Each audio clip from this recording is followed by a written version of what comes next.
Everyone, চলে এসেছে একটা ভিডিও নিয়ে। তো আমি আমার আলমারিটা গোছাচ্ছিলাম, তো ভাবলাম তোমাদের সঙ্গে একটু ছোট করে শেয়ার করে নিই। কারণ কোয়ার্টার থেকে আসার পর আলমারিটা খুলে দেখছি একটু এলোমেলো হয়েছিল, মানে জামা কাপড়গুলো যাওয়ার সময় আমি ঠিকমতো গুছিয়ে যেতে পারিনি, মানে তখন সময় খুব কম ছিল।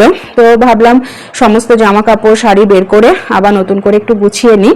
সেরকম নোংরা হয়নি, কিন্তু আমি যখনই আসি একটু চেষ্টা করে আলমারিটা গুছিয়ে রাখার। সব শাড়িগুলো বের করে নিয়েছি, নিয়ে এবার আমি একটু মুছে নেব।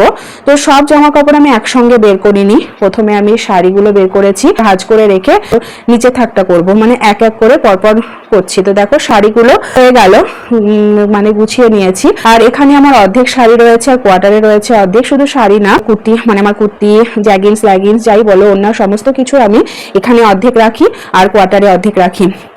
তো শাড়িগুলো হয়ে গেল, তো এবার চলো নিচে জামা কাপড়গুলো বের করে নিই। আর যেগুলো সুতি শাড়ির আছে, মানে সুতি তাঁতের শাড়ি, এটা একদম ওপরের থাকটাই রেখেছি। তো এবার নিচেরটা দেখো, যেখানে লং চুড়িদার রয়েছে, কুর্তি রয়েছে, ওড়না, জ্যাগিন্স এর মধ্যেই রয়েছে। তো এগুলো বের করে নিয়েছি, বের করে আবার নতুন করে কিন্তু ভাঁজ করে নেব, ভাঁজ খুলে। তো এই লং চুড়িদারগুলো কবে পরেছি তার ঠিক নেই, অনেকদিন হয়ে গেল না, আবার কবে পরবো সেটারও কোনো ঠিক নেই। নতুন করে একটু ভাঁজ করে রাখি। রোদ হলে একটু ভালো হতো, মানে সমস্ত শাড়িগুলো যদি একটু রোদে দিতে পারলে ভালো হতো, কিন্তু আমি লেট করে গোছাতে লেগেছিলাম বলে তাড়াহুড়ো করে গুছিয়ে নিচ্ছি। আমার ভিডিও তোমাদের যদি ভালো লেগে থাকে তো সাবস্ক্রাইব করতে পারো, আর পেজটা ফলো দিতেও কিন্তু একদমই ভুলবে না। তো এই যে গোছানো হয়ে গেছে, আর একদম নিচে রেখেছি আমার হাজবেন্ডের জামা কাপড়, ওখানেও আমার রয়েছে, ছেলে রেখেছি। আর আমি খাটের নিচে সমস্ত জামা কাপড়গুলো রাখি, মানে শীতেরগুলো আরও যেগুলো রয়েছে টুকিটাকি সেগুলো কিন্তু আমি খাটের নিচে রেখে দিই।